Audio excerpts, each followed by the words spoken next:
The Center for Audit Quality presents Profession in Focus. Hello, and welcome to this edition of Profession in Focus. I'm Cindy Fernelli, the Executive Director of the Center for Audit Quality, and I'm pleased to have here with me today Richard Chambers. Richard is the President and CEO of the Institute of Internal Auditors, and so we will have a great show for you. So Richard, thanks for joining us. Well, Cindy, thank you for having me. We really value our relationship with the CAQ, and thank you for all that you and the team there do. Well, we do have a great partnership, a great collaboration, so we'll talk a little bit about that. But first of all, I do want to start by congratulating you. The IIA is celebrating its 75th anniversary this year, and that's really quite an accomplishment. So congratulations to you and your team. Thank you. And as you think about the past 75 years, I'm sure it also causes you to pause and reflect about maybe not the next 75 years, but certainly the future. So tell us what you envision coming up. What will be the issues that will be a primary focus for internal auditors? Well, the one thing, Cindy, about internal audit is that we have been a profession that's been an evolution even before the IA came along. If you look back historically in the early years of the internal audit profession, we were largely focused on financial controls. We were voucher examiners. It was a very basic function at the time. Then over time we became more proficient at looking at technology and operations and other risks.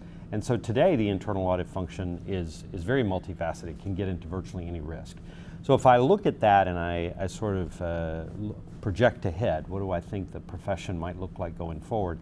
I think if I were to look at our evolution, we came from an era of being focused behind, looking in the past, the hindsight. We're today doing a very good job, I think, in a lot of ways at providing insight.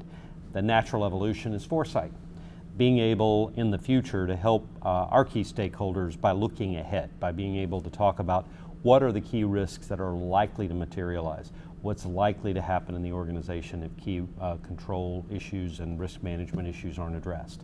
So it's this evolution to an ultimate destiny where I think we're capable of providing hindsight, insight, and foresight. Well, that's great. That was very well said.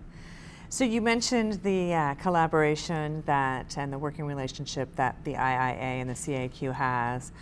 We certainly value your participation in the anti-fraud collaboration. I think our two groups, along with the NACD and FEI, have really put out a lot of great resources.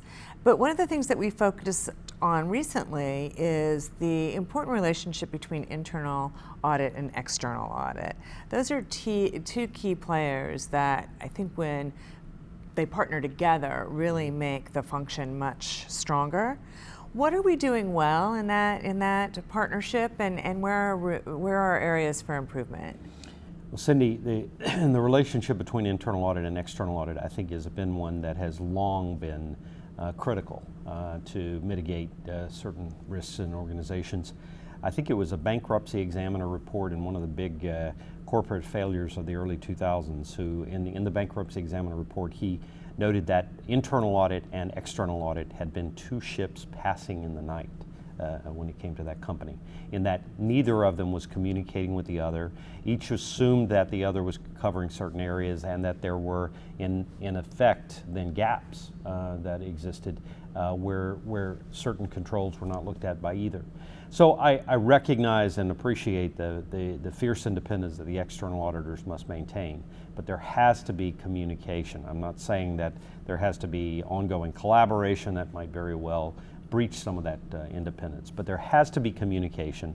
We have to be on the same page. They have to understand what we're looking at, and most importantly, I think the external auditors have to recognize the value that the internal audit function can bring and rely on internal audit's work when there's clear evidence that it has the independence and the resources to be relied upon.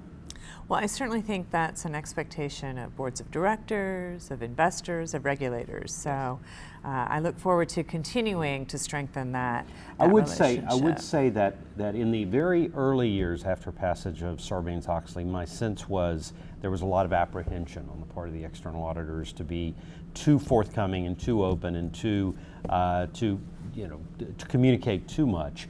But I think over the last few years, we've returned to a level of normalcy there where that communication does occur, where there is reliance on internal audit's work when it's appropriate, and I think that's healthy. I do too, so more to come on that. Yes. So you mentioned that as you look out into the future, foresight is really important. And I know earlier this year you all posted your annual Pulse of Internal Audit survey. A lot of really interesting things in there. But from a foresight perspective, cybersecurity, I think, is one that we're all trying to get our arms around. And some of the findings in the Pulse of Internal Audit survey that you all did was interesting to me. For instance, the survey asked respondents if they had a business continuity plan. Mm-hmm. And of those that did have a plan, just 25% said their plan provides clear, specific procedures in response to a data breach. Right. 17% said that their plans provided no data breach or cyber attack procedures at all. So for auditors, whether internal or external, what should be our role in cyber? What can we do more? How do we try to help companies and investors and boards tackle this really pervasive big issue?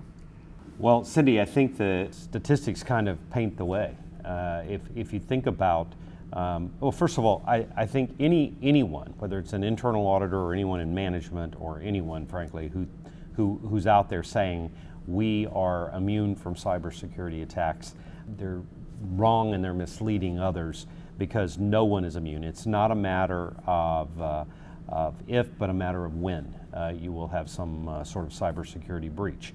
So what I think the results indicate is that internal auditors, while they should continue to help organizations assess their current vulnerability, need to be thinking beyond that to not just if it's going to happen, but when. And that's where it gets into having a plan for how the organization is going to respond. You know, I've seen several companies, and I've watched this with great interest, where there was a major cybersecurity breach resulting in a disclosure of credit card information or other personal information. And in the aftermath, I've seen some really unfortunate outcomes for the internal audit leadership and the CIOs and others who were potentially seen as having dropped the ball. Where I have seen internal audit leaders really prevail are in those companies where the internal audit leader was not there telling the board everything's going to be fine, but was in fact saying there are going to be breaches, and here's what we've been doing to look at how the organization and how the company is going to respond. The public is, I think, at a place where they're not as freaked out about the fact that there was a breach, but they want to know how the company is dealing with it. They want information as quickly as they can. And if internal auditors can help companies prepare for that eventuality by getting in and looking at and assessing readiness and at looking at business continuity plans, then I think they're really adding the value. That's, again, a bit of the foresight, looking beyond the fact that there might be a breach and talking about what's going to happen if there is. Great. Well, a lot more to come on that, I know, as we all struggle through this really difficult issue. Yes. So with that, I want to thank you, wish you well in your 75th anniversary year, and look forward to many more years working with the IIA. So thank you, Richard. Thank you, Cindy. And with that, that ends this segment of Profession in Focus. I hope you'll join me next time when we tackle another important issue.